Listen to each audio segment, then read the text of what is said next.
All right. Well, I want to thank everyone. That was a really great session that Amos put on right there. It was very interesting about using metrics and how to drive your business. I think it segues.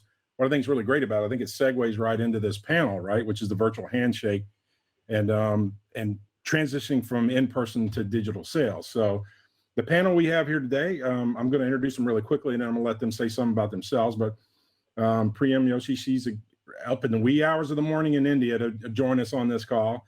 And she is the director of marketing for Swimply, which I'll let her talk more about that business, and was previously the handled marketing for Saffron Stays. We got Tim Waldron, who is the founder of VAWLTED and was previously chief revenue officer for Schoolmint. And then one of my most favorite people that she doesn't know is Christa Cotton, who's the CEO of El Guapo, part of the New Orleans Beverage Group. The reason I say that is her tagline is cultivating cocktail culture, one drink at a time. And she does that with her dog, Sir Archibald Manning. How much more Louisiana can you get, honestly, than that? So I welcome you guys to the panel. And I'm gonna let each one of you kind of talk a little bit about yourselves just for a couple minutes each so we can kind of keep moving through. And why don't we start with Priyam? Go right ahead. Awesome. Hi, everyone. I'm so happy to be here. It's the Indian New Year, so if you hear some firecrackers going on in the background, I'm sorry about that, but the country is celebrating. A little about me, I've kind of been in the marketing and growth space now for about 10 years. I started my career in advertising, and my claim to fame was bringing Oreo cookies to India, so it was super exciting. Ate a lot of Oreo cookies, but it was a fun time. And then moved to San Francisco, where I worked with a nonprofit organization that was kind of spearheaded by Google.org, and where we were converting muni buses into showers for people experiencing homelessness in California. And then went back to India to run growth for India's Airbnb. It's called Saffron Stays. Where I was leading both the supply and demand side. And I grew a team of 14 people and managed all things growth in the middle of the pandemic. If that was not exciting enough, I moved countries in the middle of the pandemic and came to the United States and started working with Swimply, which is basically, I don't personally like to say it like this, but it is the Airbnb for swimming pools. It's the easiest way to understand what we do. And basically, it's giving access to private pools to people that don't have this access, and also making use of unutilized swimming pools that you and me might have, but don't really use it.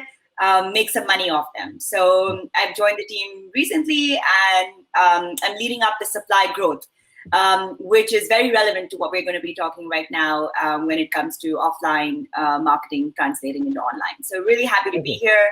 Yeah, exciting. Thank you, Priyam. Tim, yeah. why don't you give us a couple minutes on yourself, sir? Absolutely. Thanks, Bob, and really happy to be here and joined by such an esteemed group on the panel. A little bit about myself. I've been in sales and marketing virtually my whole career, and for the last 15 years specifically working in the education technology space, both in higher education as well as K-12, domestically over the 15 years. And during those 15 years, I've worked as an individual contributor all the way up to my latest role, which has been Chief Revenue Officer, and working with publicly traded companies to startups.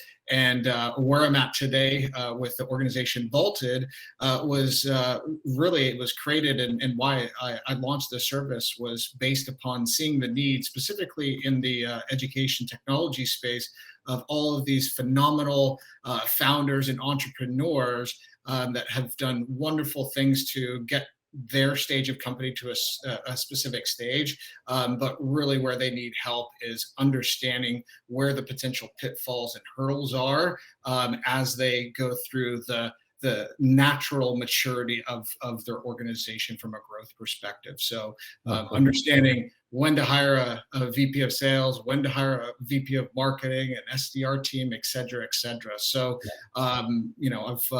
I get the exciting day-to-day to, like I said, work with these entrepreneurs and help navigate those waters. So again, really pleased to be here on this panel. So thanks, Bob. Great.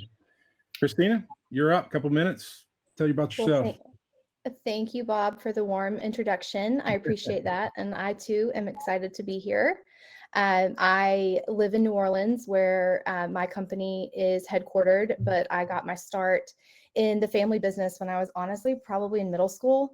I started on the real estate side of things. My parents have a grocery anchored commercial real estate portfolio that is quite sizable. So started doing that, and then worked in the convention side of the business, running all of this stuff when I was going into college. And then Katrina hit my freshman year. So I spent the first 2 years of college at Auburn in New Orleans almost to restore properties that were grocery anchored and destroyed by the storm. And right as New Orleans was getting back on its feet in 2007, the credit crunch hit. And my dad decided that as a family, we needed to diversify our assets. And he saw an article in the Wall Street Journal about a distiller in Atchison, Kansas. And this was before there was really a craft brewing or craft distilling industry. And he said, this is what we're going to do. And everybody, said there's no way, but he got in his car and drove to Kansas and hired this guy as a consultant. And that's, what I did for my last 2 years of college is help open Georgia's first legal distillery since Prohibition. And that's really how I got my start in the spirits industry, which is what spearhead going into the bitters and syrups business that I now have in New Orleans as El Guapo. Yeah. So we're growing rapidly. I see a few of my cohort mates from the Idea Village. We just graduated in May from Idea X program, and I am currently finishing out my seed round. My team is across town, moving all of our inventory into our new building. We're moving into a much larger facility. It's about 5 times the size of where we were located before. So we're about to embark on building America's first bitters brewery right here in New Orleans. That article dropped today on biz.com. Awesome. Yeah. So, and just 2 minutes on me. I'm the COO of Global Data Systems, which is a high technology managed service provider. I've been in about 7 startups. My gig before this was COO of Waiter. So I've been in a lot of high growth, quick moving startups over the years. I've raised 4 kids while doing startups. So, I'm kind of used to the gig now. So I love doing it. I'm also the founding director of the Opportunity Machine. I'm still on the board. So, I still get to work close personal touches with a lot of entrepreneurs and help guide them through the processes, at least the things that I know, span a lot of operational components and things. So that's a little bit about me. Now, the panel that the subject we're talking about today is transitioning from in-person to digital sales. And from a GDS perspective, from my company's perspective, we were a very face-to-face, in-person sort of a sales methodology, right? People went out and made sales in face-to-face modes. And that was all great up until about March of 2020, when all the lights went out all over the world as far as that was concerned. And we were all ultimately faced with having to deal with the problem of going from whatever sales methodology we were using before to what we had to transition to. So in our case, we had to get into the whole digital sales, lead generation, MQL, SQL. So we can talk a little bit about those different elements, but I want to just take, from just a quick summary from each one of your perspectives. What was the first couple steps? I mean, I remember having that oh shit factor, like, oh, now what are we going to do, right? I mean, we were staring down the barrel of a big gun and didn't really know how to do. So give me, just each one of you take just a minute or two to say, okay, how'd you feel at that very moment when you realize that you're going to have to go from what you were doing, you're going to have to find a new method. So I'll start with Christina on this one, then work my way around. Well, so I was in the fetal position when COVID hit. My daughter was 1, and this was terrible. So I, lost my 2 primary streams of revenue a week. I had a supplier diversity deal with Costco. I was on a 24-store rotation. They pulled that. And then all the independent bar and restaurant partners that we work with across the country closed that same week. So I was stressed, but I very quickly put together that other parents in my situation were drinking heavily at home. And as soon as we sort of made that switch to focusing on the direct-to-consumer side of our business, our sales actually in April 2020 were 882% higher than April 2019. Yeah, Christina, I think you're probably one of the few businesses that the market moved toward you. You know what I mean? You didn't really have to do it. You just basically got tsunamied by the need that was in. What about you, Priyam? How do you remember that moment when that kind of went down and where your mind was at that point? Yeah, I do. Actually, I was with Saffron Stays at that time. I was back in India. Well, I was here in India.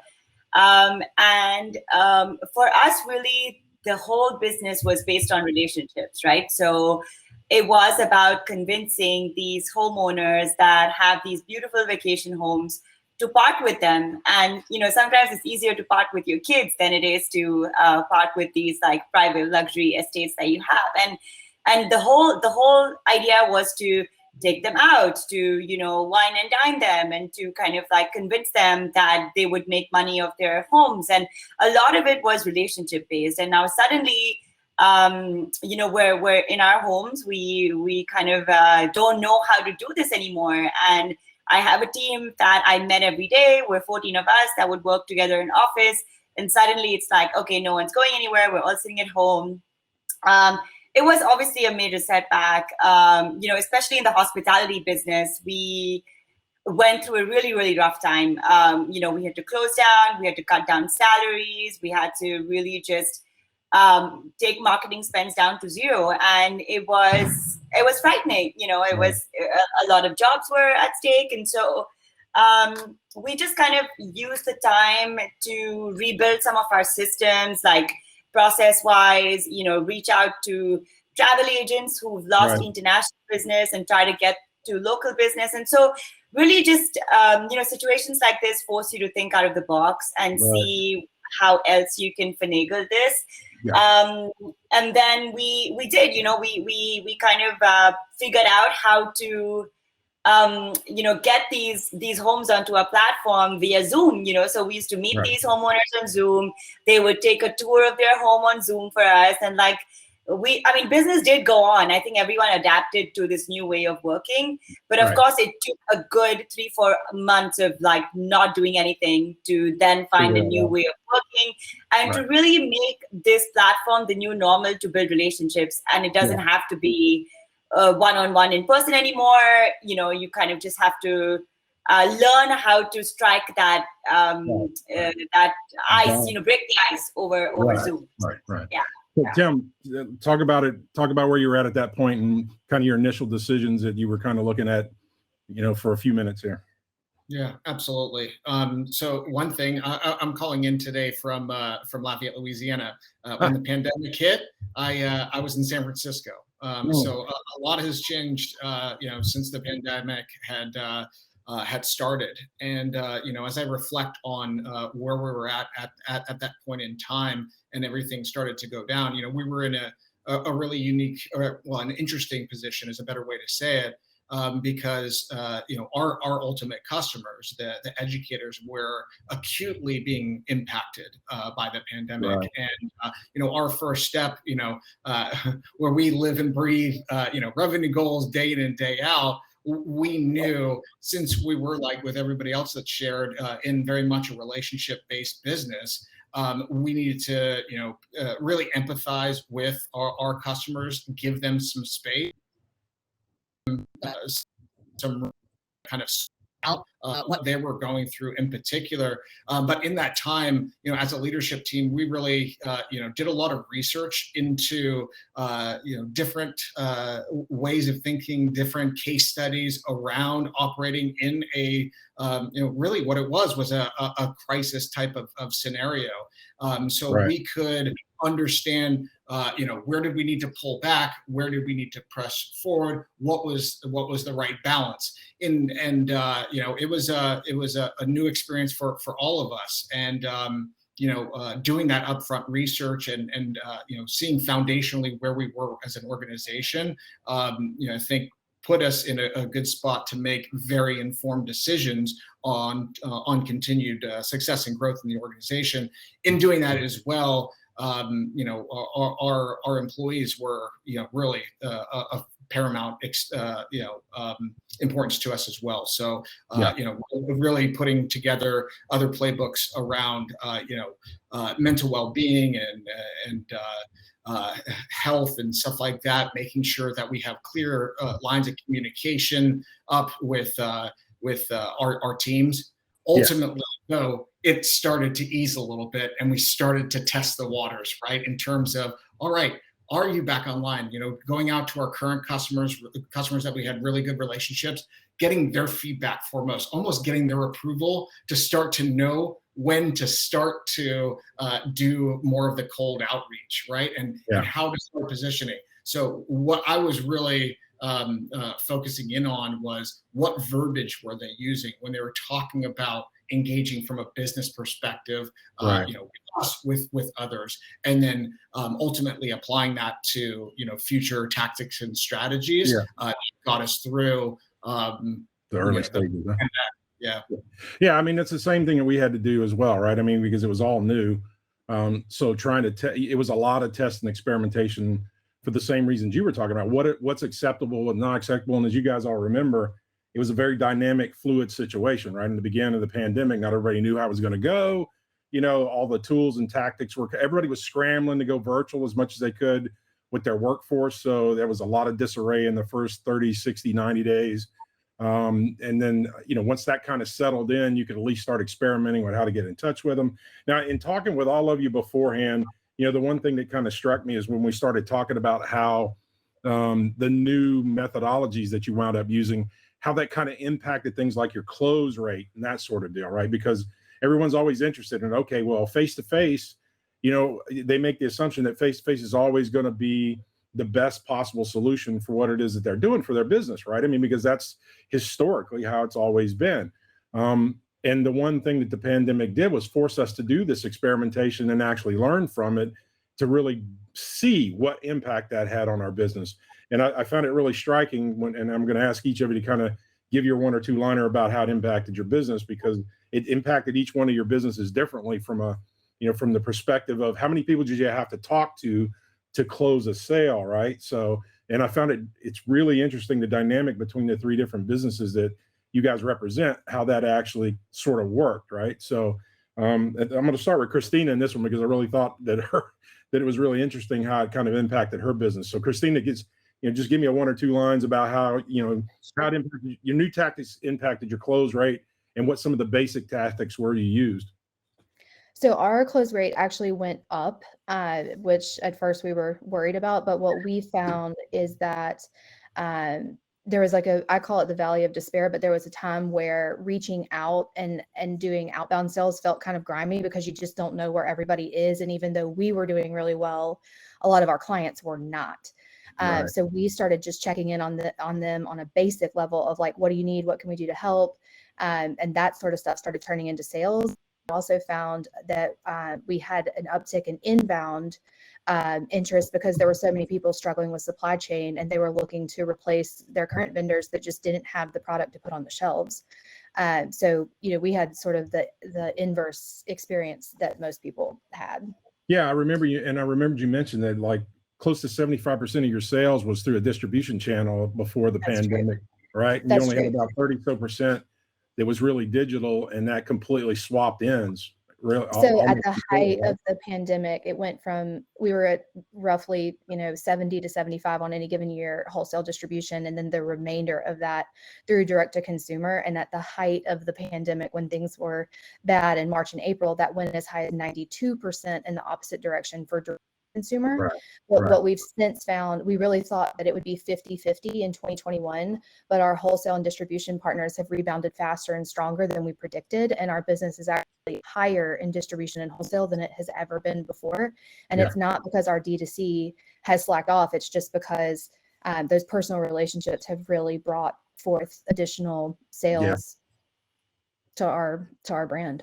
Yeah, I think that was the key thing. And when I was listening to you, that I took away from that is that even though you're switching paradigms, you benefited from it. Benefited actually. I mean, if you were to be asked before the pandemic, hey, we think you should take the next 6 months and just go digital and not have face-to-face sales, you would have ran them over your car, right? I mean, you wouldn't. There's no way. Yeah. You would think they were Exactly. insane, right? Exactly. But But it's interesting though. It's Go ahead. interesting because when I got my supplier diversity deal with Costco, I thought it was the holy grail. I thought like, oh my God, Right. it's done. Right. And that ended up being the thing that, I mean, it changed my life for the better when the deal got canceled. But the reason I was in the fetal position to begin with when COVID hit is because they pulled our Right. pallets out of Costco to stock more toilet Right. paper, literally. Yeah. Interesting. And Tim, that sort of corresponds with the kind of thing that you and I were talking about, is that you guys really didn't suffer. You actually. So talk about your experience there. Usually sometimes, and Priyam's got a whole different experience. I want her to have her shot, but you were more like that one-to-one when you went digital as well, right? That's right. We had two main product lines, and a lot of our business, although we did have, inside sales or a digital approach to marketing and sales, it was, much less of a factor than more of our enterprise sales or field approach, where going to conferences, getting out to accounts and seeing them face to face. And where we knew that one product line was going to be specifically hit hard, and we went into the mode of we need to get thought leadership out, and we knew it was going to be a longer play to see that, because it was specifically related to something operationally at schools. But I am pleased to say that one product line is now not only back online but thriving. But the other core product line that we had.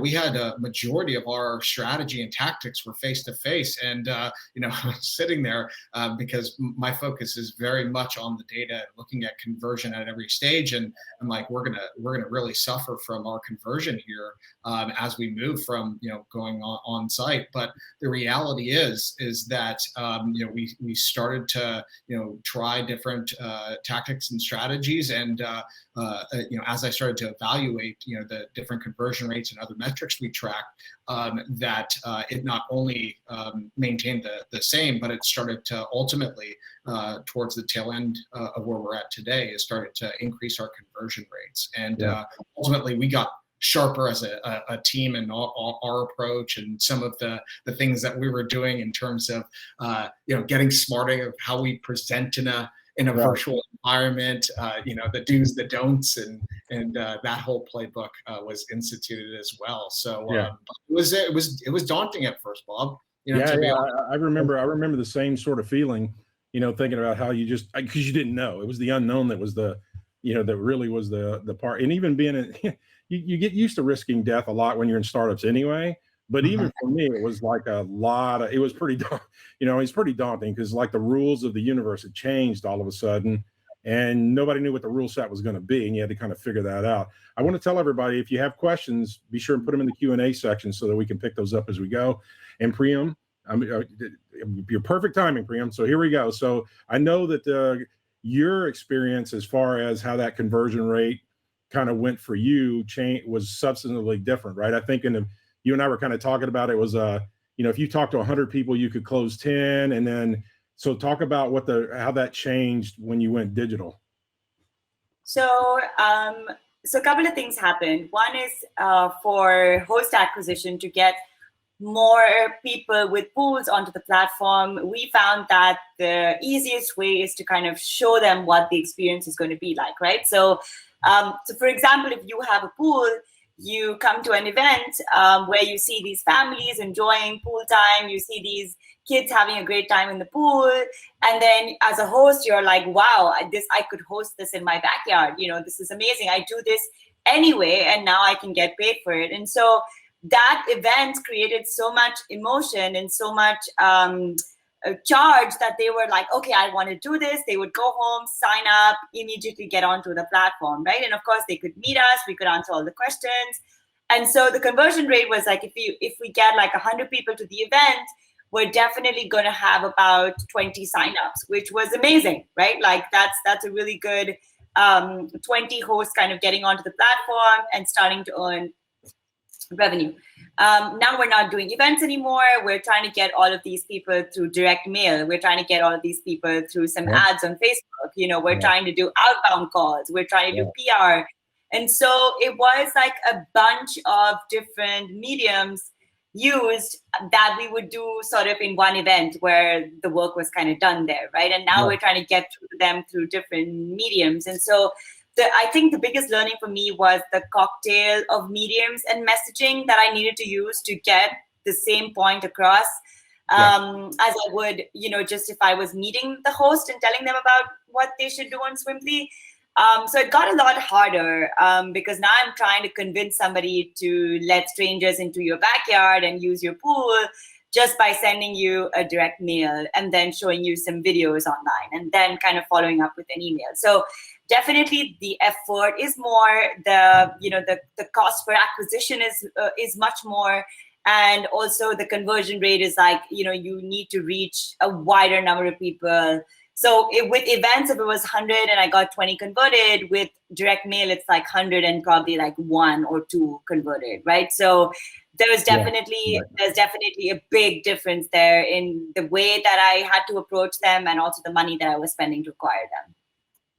And that's it. And you know what? That was the thing. I think, but the one thing I want to point out is 100%, all of us, including myself, in going to digital, it did nothing. In the end, it did nothing but advance our mission better, right? I mean, it improved. In the end, we're better businesses for having gone through it than we were. And we were forced. So this is the thing. We learned by gunfight, right? They put the gun against our head and said, you better figure it out. And so we had to go figure it out. And then in the end, though, we are better off than we were prior to that, honestly, right? Because we're scalable, we're much more scalable, that sort of thing. And that kind of that segues into this next question I have for you guys is, okay, so there are about 100,000 different tactics that you can use, channels that you can use as it relates to digital, right? There's all these different channels that you can use, like you said, direct. You can use Facebook, you can use LinkedIn. How did you guys, just give me a couple minutes on how you decided to choose the methods that you wound up choosing.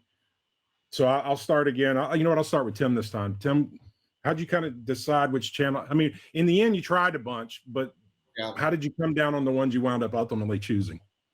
Well, I think, go back to one of my earlier points, it was really about listening to, our trusted customers and advisor. They know best. Where are you getting your information right now? Where are you starting to, find out about different solutions, that are specifically pertinent to helping you through, the environment you're in right now. So, based upon that feedback, we really took stock in, doing, just like this, digital, webinars and things like that, digital panels, which something that, really we hadn't done before, right? And, we were a little hesitant to do it. But at the end of the day, we did invest in it and we saw returns, right?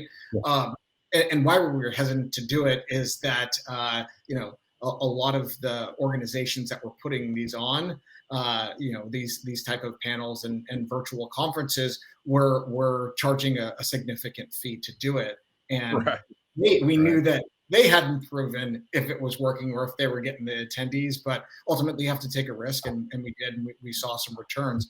But we then started to go much heavier into LinkedIn advertising and digital advertising and opening up those channels, which we hadn't done before. And again, that started bearing fruit. But it was kind of interesting because we hadn't really opened channel. So, even though the entire environment of trying to grow your business is new, even the channels we were using were brand new as well. So we needed to quickly adapt and reallocate resources, upskill folks, hire where needed, and then apply them to these new channels. So again, it all comes down to the data, trying, to as many channels as possible, but making sure you can shut down those channels when they're not effective, and then doubling down where you start to see effectiveness. And we at the end of the day, the digital, conferences and webinars and social started to bear some significant fruit.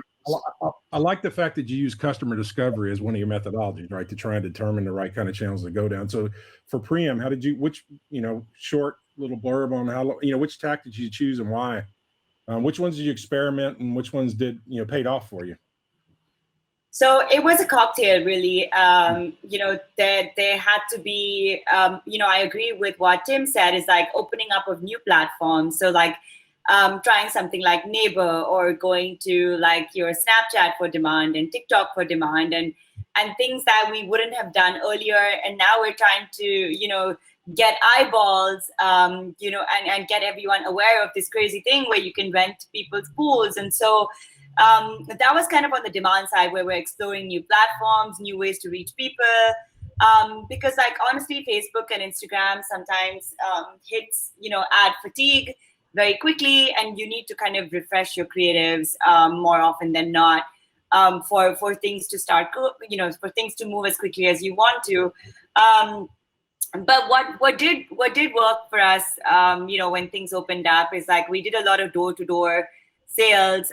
We used, like, it's so crazy. Like I was thinking of going back to traditional ways of doing business before we had the internet, and direct mail and door-to-door, just dropping off like beach balls to homeowners with pools, really worked for us. So that's kind of nice also, but I needed to always supplement it with ads on Facebook. So it's like, really just doing this drip campaign where you're seeing an ad of Swimply, you're seeing it on an outdoor media, you're seeing it on Neighbor, right, and then suddenly you have a beach ball hitting your doorstep, and you're like, wow, I need to register on Swimply. And so it's a cocktail of things that worked, I think. I'm finding it hard to attribute it to one single channel just yet, but I think it's a cocktail.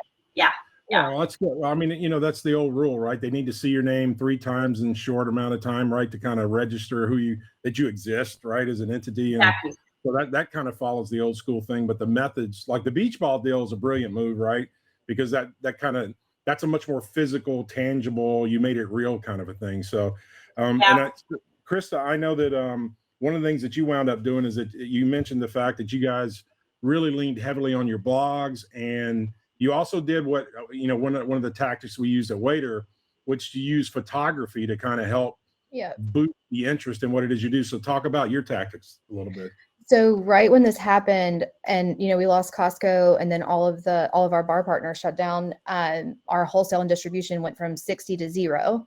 But at the same time, in the fetal position, I noticed that our blog hits were going from like 0 to 100, and that was really a throwaway for us before COVID. We would just randomly post a recipe. They weren't even like tagged to the products on the website, but we really figured out when the website traffic and blog traffic went way up, and then we could see that people were searching for the recipes and then going to the website, and we could tell what were the top cocktails and then the ingredients in those cocktails, and people were buying it. I started working morning, noon, and night to link the products through the recipes. And that's one of the ways that we dramatically increased our revenue through direct to consumer on our website. And then we really started going for photographers, and now we work with some of the biggest content creators, and I guess you could call them influencers, but really they just make cocktails and make beautiful pictures. Our blog looks completely different. So if you go look at it, all of that work was done post-COVID, and it's kind of the gift that keeps on giving that gets shared. We've seen the average number of recipes go up 300% since COVID of like what people are searching for. And then we also look at the search terms regularly to sort of decide what next cocktails we should do if we're missing something. So the blog was probably our biggest one. Yeah, I agree with that. GDS, same thing, more thought leadership in channels, that sort of thing really kind of helped, elevate our game. I mean, most people didn't really even know who we were prior to that situation. Yeah. The thing that I thought was the most interesting is there's been no time in history, right? Really, that especially in this time, where there was a time frame when everybody on the planet had to sit still and not do as much as they were used to doing, right? You couldn't go out. There was no distractions. There was a lot less distractions. Let's put it that way. Tremendous amount of less distractions. So people learned how to cook for themselves, deal with their kids, and they were online a lot more, right? So the level of experimentation and learning that we got during that time, I think is going to be a unique time, and it's not going to, hopefully we don't see it again, right? I mean, hopefully we're smart enough to not see that again, but I just thought it was such a profound moment when we were in the middle of that, say, okay, we're never going to get a chance to experiment like this again. We're kind of getting a pass on performing the same way we did, yesterday as today. So let's try to figure out what to do.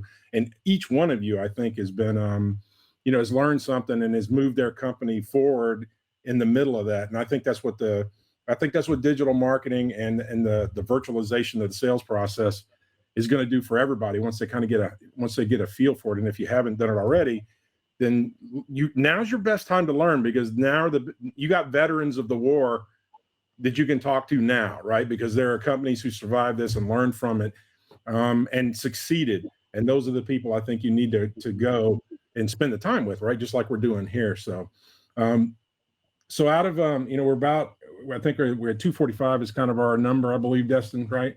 And if that's the case, then we got a couple more minutes to talk about, so what was the biggest thing you learned? Each one of you, just give me the biggest thing you learned from the process of doing this virtual, because there's a lot of things we learned, right? But what was the biggest thing you learned for going through this process and learning and having to learn this new reality that we had to deal with? I'm going to give you a minute to think about it, because it's not a trivial question, I know, and I don't want you to have to knee-jerk an answer. But I can say I'll do it for me real quick, right? The biggest thing that I learned is that people are very resilient, and that that means your customers are resilient and your employees are resilient, right? And that people really can perform and you can succeed almost regardless of what it is that's thrown at you, right? Because that was just a business condition that I've never obviously been thrown in the middle of.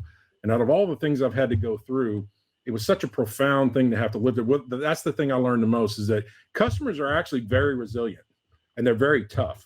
We kind of think they aren't, but they really kind of are, right? And then our employees are a lot tougher than sometimes we give them credit for. So for me, that was the biggest thing I learned. What about you, Christa? I would say that it was such a roller coaster in the beginning that it was definitely overwhelming, and having a 1-year-old gives you like a different perspective on it. But seeing our team pull together and really have this one team, one dream mentality, and then our sales going crazy and being able to hire laid off workers that were executive chefs around town to help us bottle all this product and get it out the door really sort of gave this camaraderie and this, like the spirit of New Orleans that we had after Katrina, of like, we're all in this together and we can make this work out, was really cool to see. And, still carried over into how we operate. And I think our team is a lot closer after going through this experience together. Yeah. Priyam, what about you? Yeah, I think I echo with what she said, is like just the camaraderie of the teams coming together, trying to be there for each other in a way more personal way than we had before. Like, the fact that we were meeting in office automatically forced us to jump into work conversations immediately. Like, we get into office, we're like, go, go, go, go, But when you're on Zoom or like online, you're trying to kind of like get a little like, how are you doing? And, trying to get a little personal and take care of your people. And be patient with people. I mean, I've had bad days, and so has my team, and so just giving people that space to be. I think everyone just became way more empathetic with each other than we've ever been, and that was beautiful. And also, the main thing for me was that it really, really, I know we say this a lot, but it really, really made me feel and learn that it's okay to fail, right? So like, we failed and failed and failed, and tried and tried and tried, and we like really just experiment with a bunch of things and ideas, and not everything took off. But if we went in with the mentality that we're going to try this as an experiment, pilot it for 2 months, see how it goes. If it doesn't, we'll just not do it, but let's kind of give it a shot. And we just gave ourselves more freedom to try things, whereas at first we were really being hard on ourselves. Is like, we have to get the strategy right. We have to spend the right amount of dollars. Our CAC needs to be perfect. And And now we're like, okay, we don't know. Let's figure this out and let's take it from there. So yeah. Awesome. Yeah, I think that's a great observation. What about you, Tim? For me, I think that resisting the urge, right? Like, and it wasn't just me, but the entire leadership team. I think your natural thought is, well, we need to, go into protection mode, right? And we need to cut back, play a defensive mode. And as I mentioned before, like you start to do the research, see about the organizations that came out the other side of a specific crisis. It's those that first and foremost take care of their team. And a lot of things that Priyam and Christa just shared. About the empathy, the giving each other space and support was paramount. But starting to understand and embrace that unknown, and then start to make incremental investments in trying things new and pushing forward and making investments. And when you lean into that, and you continuously learn and pivot and evolve, just as long as there's a strong core cultural unit within your organization, you are going to come out the other side, and even potentially a better spot than you were in a normal scenario. Right? Because those that survive in chaos and in unknown circumstances gain those skills, gain those insights to be able to apply those. And I think that mentioned something that you were referring to earlier, Bob, right? Is that all of us that have come through this, we have that experience now, right? And we've seen so many different angles that, no other amount of business professionals have ever experienced in time, right? There are microcosms of the case studies that I was mentioning, but they were oftentimes isolated to certain sectors, right? This impacted everybody. It impacted us all in different ways, but those of us that stuck with it, forged ahead, we gained the insights and the lessons to continue to move and innovate. Yeah, I think that's the thing that binds everybody on the panel, right? Is that we leaned into it. I mean, I think that's really the difference between succeeding and failing, right? And you're right, Priyam. People always talk about, hey, you know what? We should be willing to fail, right? We should be willing to fail all the time. It's different when you say it versus when the universe says you don't have any choice. You're going to have to do it, and you're going to fail a lot. Now we actually see that logic works, right? So I think so many things we learned collectively as those of us that are business leaders that had to kind of pull through this. I think in the end, it just binded us all together. So, we're right at the mark. We're right at 2:45. Destin, I assume you're going to jump in here and lead us forward. I'm back. Looks like I'm a little slow, but everybody for joining in on that panel today. It's phenomenal. Congratulations to all of you, honestly, for your resiliency through such difficult times and for sharing your experiences with everybody today. I'm sure there's a lot of people on this call who didn't expect to be where they are today back in 2019, right? I think probably 90% of the people that are on this had different perspectives of like exactly where they would be now.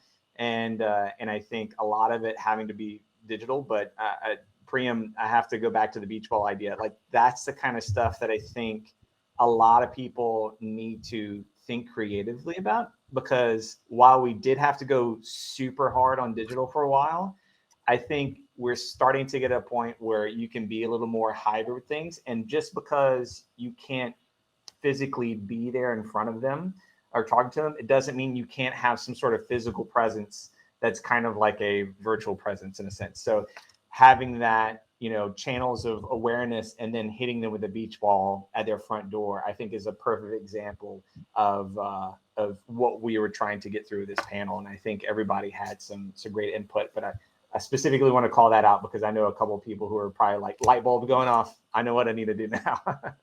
Yeah. It was a moment for us where we were like, we need to get in front of them, but we don't know how. And then, we just said, okay, let's try this. It costs a few bucks, but let's see if a Swimply branded beach ball can do it. And we saw a lot of people posting on Instagram and like, it was pretty cool. And then obviously that just by itself doesn't do it, but supplemented with stuff, definitely we could track it to success. So yeah. Absolutely. Awesome. Thanks so much to everybody on the panel. Does anybody, we'll take a minute or two just to make sure no one had any burning questions. But I think everyone, that attended learned a lot from this panel. And if anyone, wants to get some more creative ideas on how to do this stuff, I think that we can all learn a lot from the people on this panel. And I know a couple people on this panel are mentors through the Opportunity Machine. So I'm just going to throw that out there. Shameless plug there. So, all right, looks like we're good to go. Thanks everybody for joining the panel today and participating in this. Learned so much and really, really appreciate your valuable time. And congratulations again on all of your success and everything that you're currently doing. Thanks for being here. Thank you. Thank you. Yes, enjoyed it. Thank you for having us.